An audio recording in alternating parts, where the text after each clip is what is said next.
Welcome back to the Empowered and Unapologetic podcast. I'm your host, Veronica Cisneros.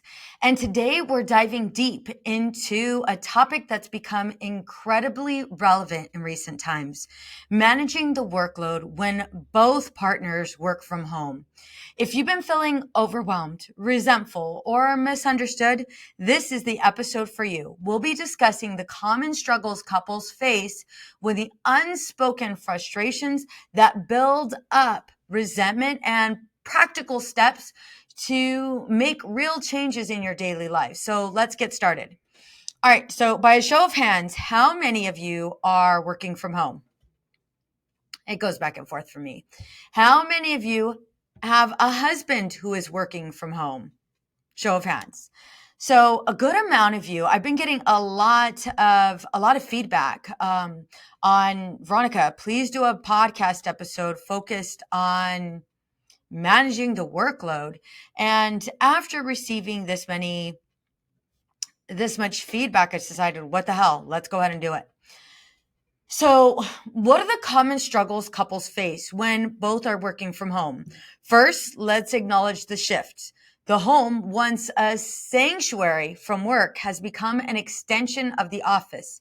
This blurred boundary creates stress and challenges in balancing professional and personal life. I can't tell you how many people that I've talked to, not only virtually, but also my clients here have said the same thing. It's like it feels like there's no escape, and it also, one thing that I have also gotten is a lot of people complain that the boundaries um, are almost non-existent.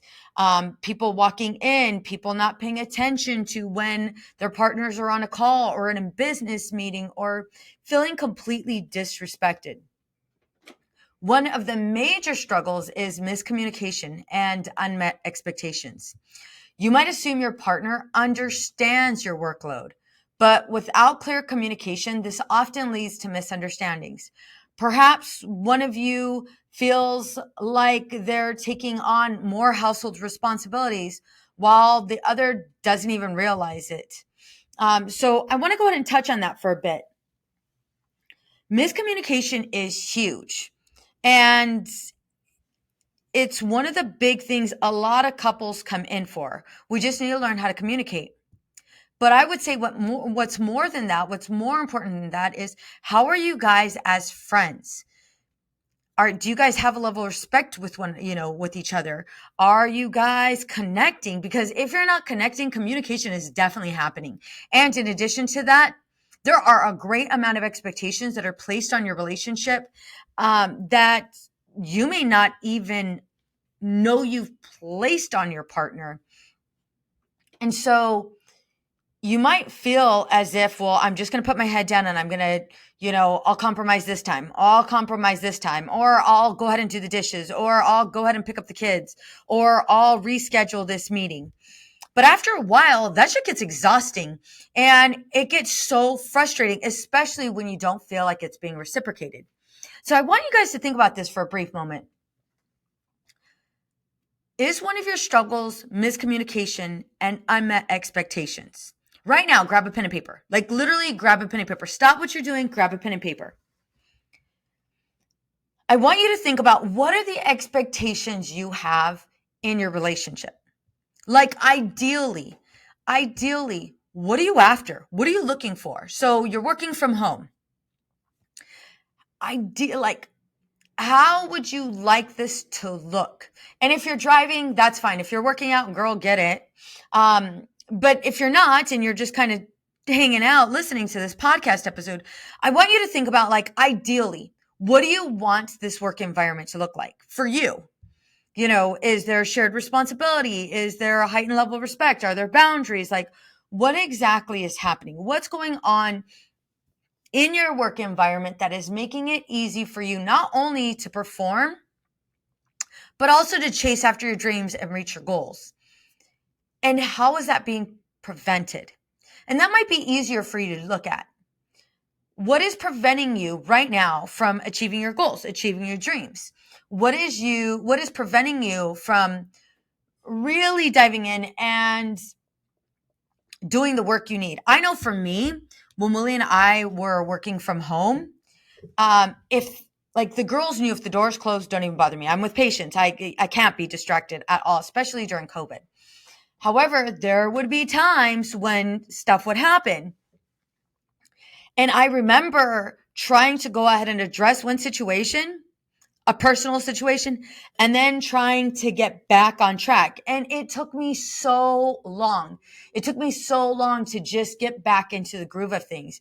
It felt as if like that mojo, that feeling, that creative feeling was gone and I had to re-access it. Or I was like in a flow. Have you guys ever been like in a workflow where you're getting shit done left and right? You have all of these ideas coming up for you. You're like, your creativity at its finest. And then there's, are you kidding me? Are you kidding me? And you just want to finish this. Let me just finish the sentence. Mom. And it's like, dude, are you kidding me? Have you gone to dad first? Like, why do you come to me? Why am I the default parent? Does that ever happen? Or you'll be in your flow and then all of a sudden you get a text from your husband and it's like, can I get this thing from the room? And you know he needs that thing, but you're like, dude, why? Or are you busy? You're like, no, I could take 5 minutes. I could take 5 minutes. And then he asks you, hey, do you know where this and this is at? Or this is at? And it's like, what? Like, why do I have to be the one? Why couldn't you figure this out for yourself? And again, it causes all of that frustration, all of that resentment. This is why I'm recording this podcast episode. You're not the only one. There are other people struggling with this. But first, we got to identify what exactly are you struggling with this, with regards to this topic. Is it a lack of respect, a lack of boundaries, unmet expectations, miscommunication? What is it exactly? So I'm going to go over a few more. Another issue is comparison and resentment. Holy moly, do I feel this one. It's easy to fall into the trap of comparing your work stress and contributions to your partner's. If left unaddressed, this can create a buildup of resentment that seeps into all aspects of your relationship. So I want you to think about it right now. Comparison and resentment. How many of you guys feel that same way? Like, what comes up for you when I say that?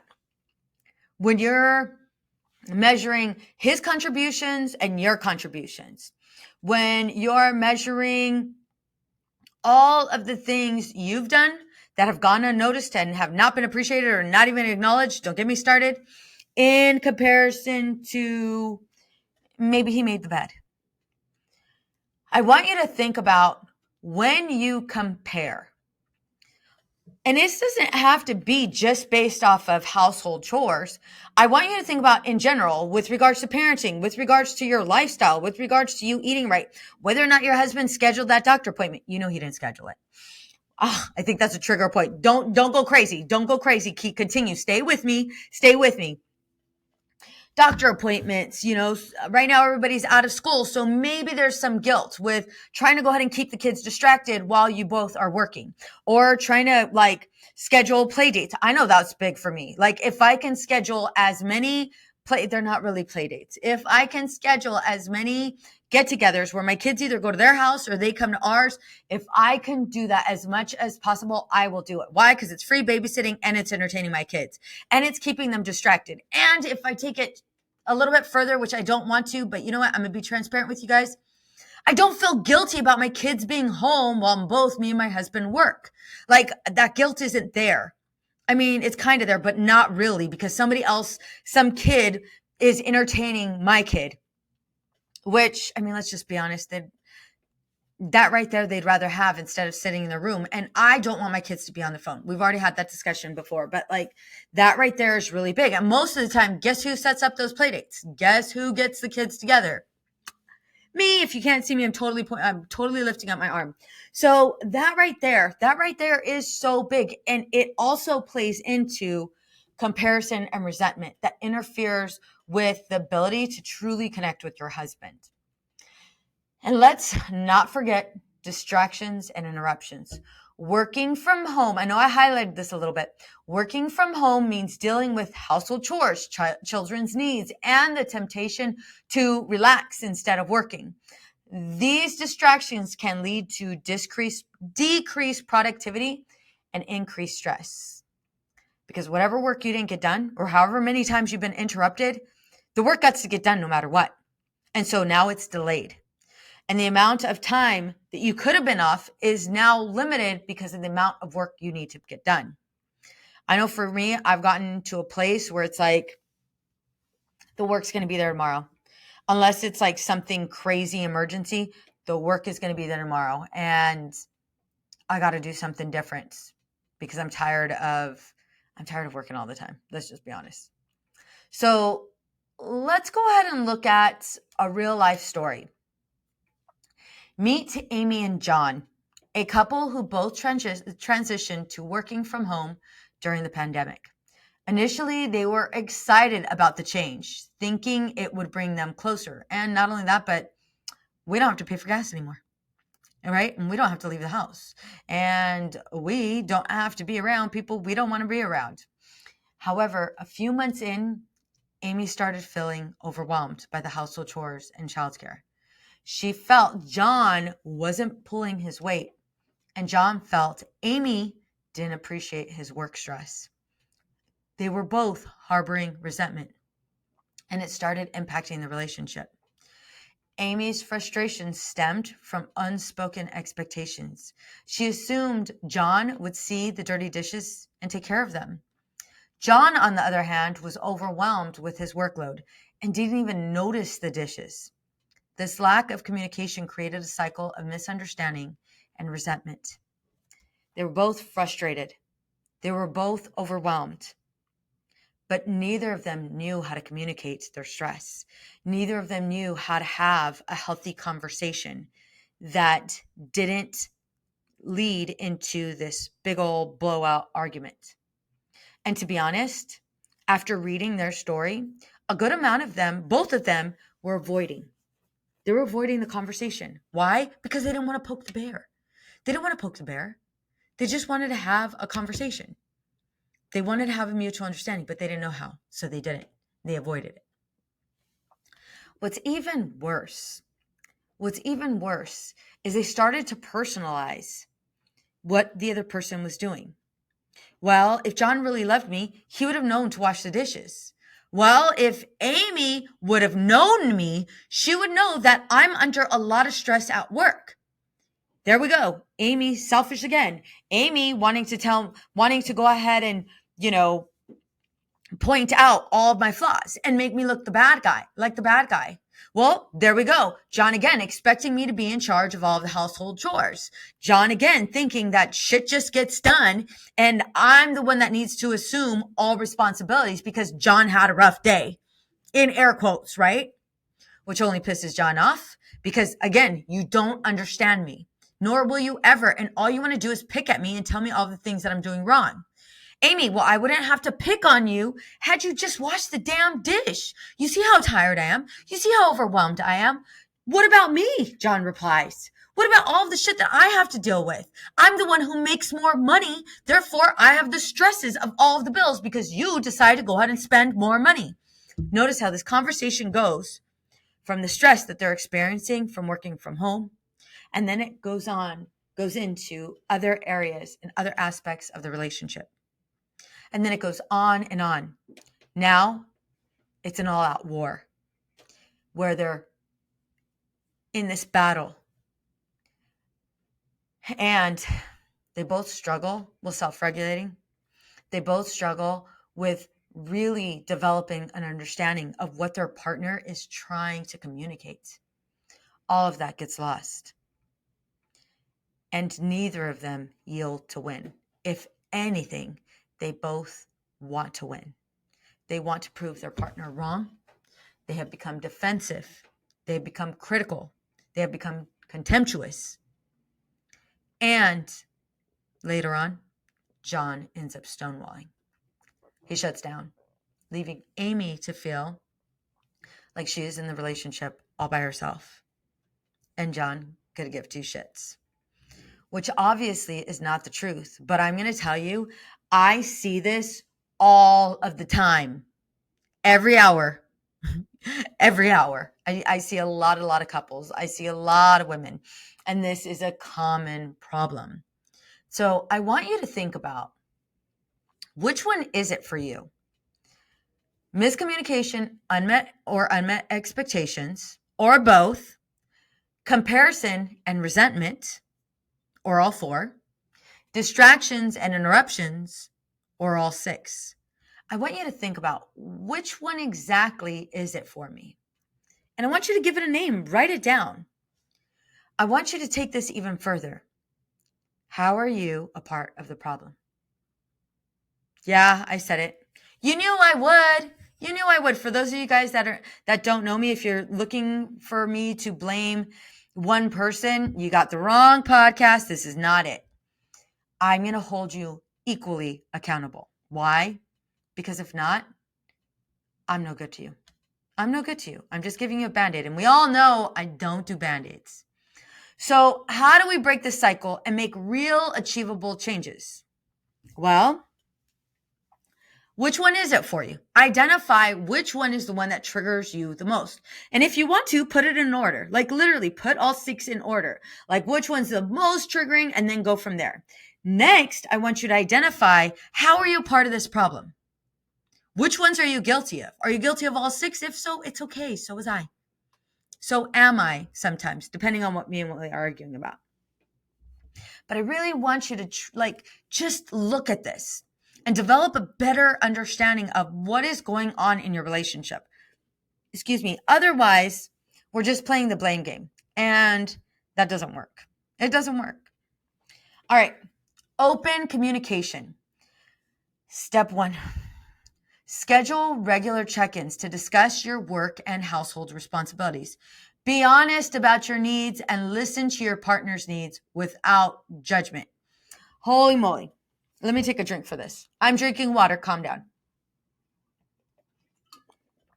All right. So regular check-ins. Before we go into household responsibilities, because we both know that's like just a bomb about to explode. Before we go into that, I really want you to think about, okay, how often do you guys talk about your day? Take your relationship out. Does your partner know the things that you're currently struggling with? Personal, professional. Do they know? Do you know what your partner is currently struggling with? Do you know about the demands of their job?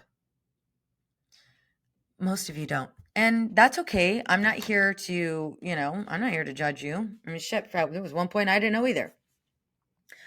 So I want you to schedule what's called, Gottman calls it, a stress-reducing conversation. 20 minutes, Monday through Friday. 20 minutes. Pick a time that works best for you and your partner. And usually it's around bedtime, like around 9 o'clock, right? When the kids are going to bed or when they are in bed. And I want you to set a timer, 10 minutes each. And all you're going to do is you're going to open up and share what you're currently struggling with. You're not going to criticize. You're not going to try to fix. You're not going to side with the person that your partner's against. Instead, you're listening. You're listening to understand. And this is your partner's time to go ahead and just let go. This is not weight you have to carry. This is why I said don't fix. Instead, I want you to actually get an idea of what's going on for them. So you have this understanding. And I know what worked for me and Willie is I started to realize, damn, he's frustrated. But it's not frustration towards me. Even though it felt like it was like totally laser focused on me, what I realized is it wasn't towards me. It was something he was going through. And the minute I realized that, I stopped being so quick to criticize and judge him. And instead, started being more compassionate. Like, holy shit, you really have it hard. And Samantha's a bitch, right? Or whatever. Like, it really helped me see it through my husband's eyes. So right now, I want you to think about when would be a good time for you and your partner to talk. Each of you, 10 minutes each. So this is 20 minutes. All I'm asking you to do is invest 20 minutes into your relationship. And if you can't do that, I'm going to give you my number, 951-395-3288. Go ahead and call front desk. We'll schedule an appointment because, girl, we need to start therapy.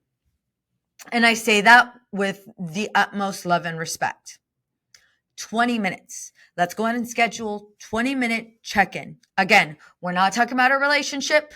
We're not personalizing what our partner's saying. Instead, we're literally in the moment listening to what our partner's current frustrations are with work and personal life. And then we're also doing the same and sharing it. 10 minutes each. Once the timer goes off, cut it.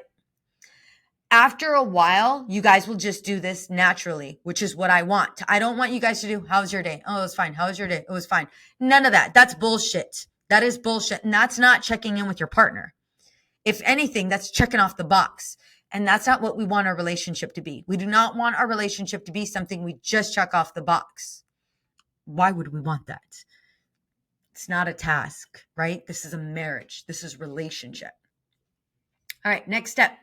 Set boundaries. Create clear boundaries between work and home life. Don't get me wrong. I know this is hard. How do I know? Because this has happened.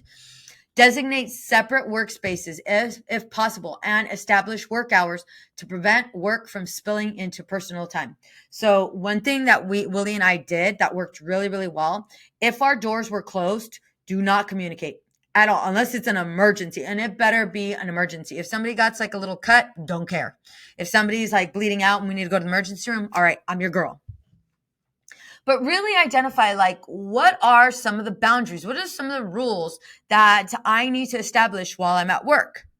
And if you tell me, well, he's not going to listen to them anyway. Well, one of the primary reasons why boundaries aren't respected is because you're not respecting them. Oh, hell to the yes. I did say that. You're not respecting them. So how is somebody else going to respect your boundaries when you don't respect them yourself? Or there's no consequence to the boundaries that you set. It's not going to happen. It's not going to happen. So I want you to create clear boundaries and allow your partner to do the same thing between work and home life. Again, designate separate workspaces if possible and establish work hours. Like, let them know, hey, you know what? I have a crazy ass busy day tomorrow. Like, I'm going to be in meetings from 9 to 12. So if the house is on fire, have the firemen come to me last. And maybe have like, give me like what are those things? Fire extinguisher, because this is how important this is. I need to get this done now. Like, literally communicate. I know I exaggerated a little bit, but whatever. Like, literally communicate what's going on for you. All right. And set those boundaries. Next step, share responsibilities, divide household chores. But Veronica, we've already tried it. He doesn't do shit. He'll tell me when he's going to do the dishes and then it's not done. And so at 9 o'clock, I do them anyway. That is your fault. You heard me. That is your fault. If he said he's going to do the dishes and it's 9 o'clock, let him do the dishes. If they stay there for the next morning, let them stay there. Yes, I know it bothers you like crazy. I'm aware of that. It would bother me too. However, if he says he's going to do them, let him do them. Otherwise, if you do them, guess what we're teaching him? That eventually you'll give in and you'll do it anyway. And that's not a consequence that I want. That's a consequence that's really going to end my marriage. And that's the last thing I want to do. The next thing is also childcare responsibilities. Like, some of this is going to be 80-20. Some of this is going to be 50-50, 60-30. Those are the only ones I know, the percentages. But some of them might be not completely fair. Some of them. And this is where you guys have those conversations. Make a list and rotate tasks to ensure both partners are contributing equally. There's actually, let me get it real quick. There's actually these cards, the Fair Play cards. I'm going to go ahead and show them to you. These Fair Play cards are really good. It divides it up in like home, like laundry, dishes. You guys could like totally switch this up. Health insurance, because that's coming up. Dental, home goods and supplies, cash and bills, auto, home renovations. Like, they're literally a stack of cards, a huge stack of cards. And you guys can just grab some, go through them, and just like divvy them up. And whoever's in charge is in charge. I'm going to tell you right now before you guys get pissed off at me because I can already hear you saying it. Veronica, what if he doesn't follow through? Yeah, it's going to happen. Be prepared. It's going to happen. However, if you want change to happen, you got to be willing to navigate or be a part of be in these uncharted waters. Willie, literally, and I'm going to tell you right now, I'm so embarrassed to tell you this, but I'm going to tell you. Willie has literally, we've gotten like red notices. I think it's our water bill. Whatever bill is not on auto draft, just recently, we got a bill and I was like, why am I getting a red notice for like water? And I told, I was like, babe, what's going on? He's like, it's not on auto draft. I'm like, yeah, it hasn't been on auto draft. And like, how long have you been in charge of the bills? This happens. This happens. Are you going to probably have to pay a fee? Yes. I would rather pay that late fee or that renewal fee or that startup fee versus the fee that it would cost me my marriage. I would rather pay to restart our water bill. We didn't have to do that. He figured it out. But I would rather pay for somebody to come to my house and redo the water and pay a huge ass fine instead of the fine I would pay in compromising my marriage. And so I want you guys to think about that. I really want you guys to think about that. This isn't about playing games. And a lot of you get so pissed off and so resentful that you start going into that back and forth, keeping score, trying to go ahead and play games and like, I'm going to teach you. That doesn't work. This is why, again, go back to the last step with regards to setting boundaries and identifying what those boundaries are. So share responsibilities. Make a list and rotate tasks to ensure both partners are contributing equally. Again, equally might be 80-20 sometimes. It might be 30-60. It might be 50-50. Who knows? But it is something that you guys are both comfortable with, and it's not going to cause like World War III. Next step, empathy and appreciation. Small things often. Acknowledge small things often. Hear me. Say it with me. Acknowledge small things often. Why? Because a good amount of us don't acknowledge the things that our partner does. And I've said it once. I'll say it 1,000 times. Your brain is attracted to all of the negative things that your husband has done in your guys' marriage. And it takes time to go ahead and recircuit that brain to go ahead and think about all of the things that they've done positive. Remember, your brain attaches itself to negative memories. Say it with me, like Velcro, and it attaches itself to positive memories like Teflon, right? And so those positive memories aren't so accessible. And so we have to retrain those neural pathways. Don't get me started in talking about the brain. In order to do that, again, acknowledge and appreciate each other's efforts. Simple gestures of gratitude can go a long way in reducing resentment. I'm going to tell you right now, it literally does shift your brain. It does shift your brain. It does shift your mindset. And I know when I did this myself, and this is just speaking from personal experience. I know when I did this myself, Willie got like so much sexier, like literally. And it was all me acknowledging all of the things he did. But I'm going to tell you right now, that man was sexy because I started paying attention to all of the things he was doing. And I was like, oh shit, this entire time I didn't think you like kept us safe. And here you are making sure there's gas in the car. Here you are making sure that like all of the girls have their water bottles filled, or all of the girls, what did he do for us when we just went to the river, and he made sure like all of us had some of our gear. Like, don't get me wrong, he forgot the life vest. Don't even get me started, girl. Don't even get me started.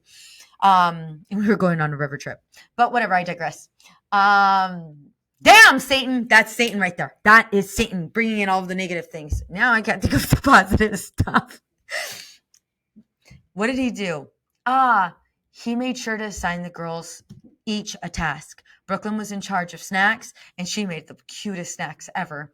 Aaliyah was with me, so she didn't have a task. Aubrey and her boyfriend were in charge of loading the boat, and loading the truck.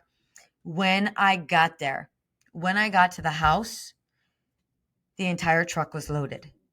Aaliyah or Aubrey and her boyfriend hadn't even got there yet, and the entire truck was loaded. Why? Well, I asked him, baby, what made you do this? Like, there's so much work you have to do. And he's like, I wanted you guys to come home. I knew you had a long day. And it's like, oh, I love him. Gosh, I love him. So I ignored the fact that he didn't bring life vests for all of us. We ended up figuring it out. The last one, the most important one, the one that you guys wait on until it's so bad, your therapist is thinking, what the hell were you thinking? Why did you guys take so long? Seek professional help. Seek professional help, even if you guys aren't saying the D word, divorce. Even if divorce hasn't even crossed your mind, why would you wait until that happens? Let me answer that question for you. Because you don't think it'll happen. Nobody thinks it'll happen. And it does. It does. If the stress and resentment continue to build, oh my gosh, I can't talk right now. Consider seeking help from a therapist. I am so passionate about that. Why? Maybe because I am a therapist. But if I take it even further, I don't know if my marriage would have survived had I not been a therapist. So imagine you ain't a therapist. How's your marriage surviving? How are you helping your marriage thrive? Professional guidance can provide new perspectives and tools to improve your relationships. By implementing these steps, you can reduce misunderstandings and create a more harmonious home environment. It's about finding a balance that works for both of you and continuously adjusting as needed. I want you to think of Ross on Friends. Pivot, pivot, pivot. That's going to happen. There's going to be constant, continuous adjustments. Why? Because you're both human and you're both not perfect. To summarize, managing the workload when both partners work from home requires open communication, clear boundaries, shared responsibilities, empathy, and sometimes professional help, including identifying how you're part of the problem. It's crucial to address these issues proactively to prevent resentment from building up and impacting your relationship. If you're feeling overwhelmed and ready to make real changes, consider reaching out for support. At Outside the Norm Counseling, we're here to help you navigate these challenges and strengthen your relationship. For more information, go to www.outsidethenormcounseling.com. Again, that's www.outsidethenormcounseling.com. If you're like, Veronica, I'm ready to go, give me the number so I can schedule an appointment now. You can call 951-395-3288. Again, that number is 951-395-3288. Thank you for joining me today. And remember, you and your partner are a team. And with the right strategies, you can overcome any challenge together. Until next time, stay empowered and unapologetically you.